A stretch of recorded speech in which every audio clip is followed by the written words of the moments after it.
Nasa left hand corner yung kwarto ko. And then sa kabila, sa right side, yung kay mama, tita. Yung window dyan, yan yung sala. Nasa backyard ako eh. Sa backyard.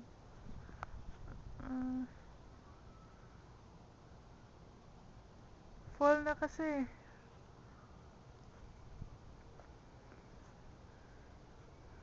Nalalagas na yung mga dahon.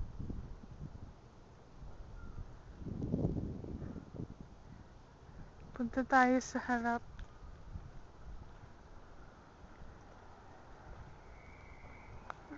Ayan yung garahe, yung sasakyan. And ito yung kapitbahay namin. Yan. Ang lamig. -3 ngayon dito. Ito yung storage room.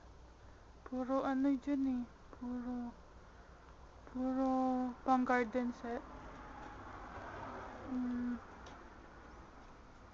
Ayan. Ayan yung recycle na bin.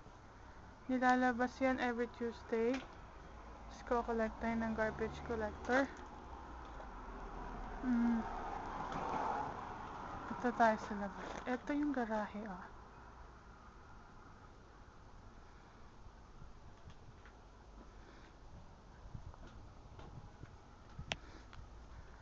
Wala na yung sunflower. Sunflower yan eh. Nalanta na. Tsaka nalimutan ko yung tawag dun sa orange eh. Basta bulaklak. Then ito yung mailbox. Ito yung sa harapan. Ito yung pinagawa nila mama na.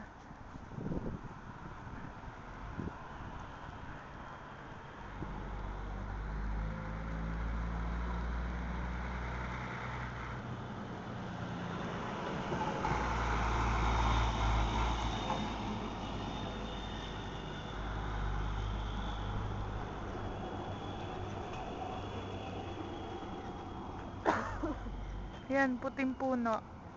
Hindi namin yung pinintahan. Talagang puti siya.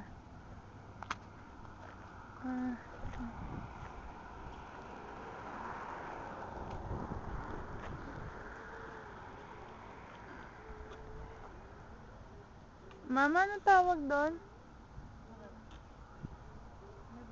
Yung pinagawa niyo? Ayun, yan yung porch. Sumara na naman yung pinto. Kasi mahangin. Pinalagyan nila ng light doon. Kasi paggabi sobrang dilim. And then nagkolekta kami ng ng dahon. Kasi naghuhulog na sila eh. Taglagas. Let's see what's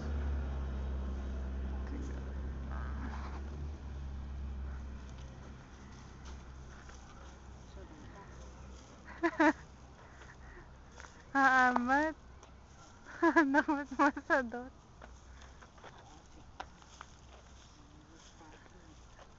Wala siya, ako yung naghakot. Punta tayo sa labas. Sa labas tayo. Dito tayo sa daanan. Sa may left side ko, yan ang makikita nyo. Sa left side.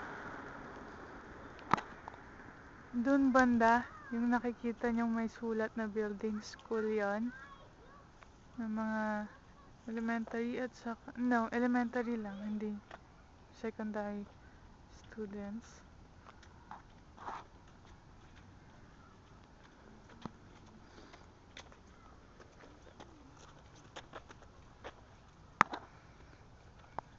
Then ito naman sa right side.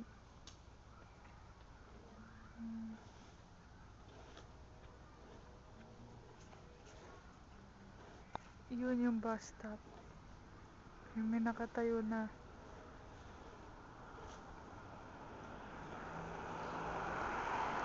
Tapos, doon naman ako naghihintay. Doon sa may waiting shed. Sa may waiting shelter. Doon ako naghihintay ng bus. Every morning. Let me see what's in here. Wala. Tingnan natin. Ayan, mga kapitbahay na yan. And then, dito yung bahay natin.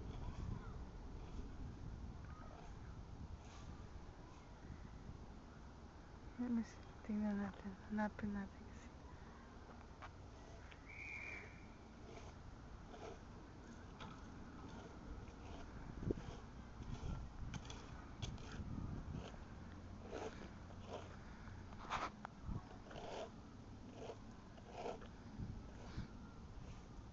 Driveway.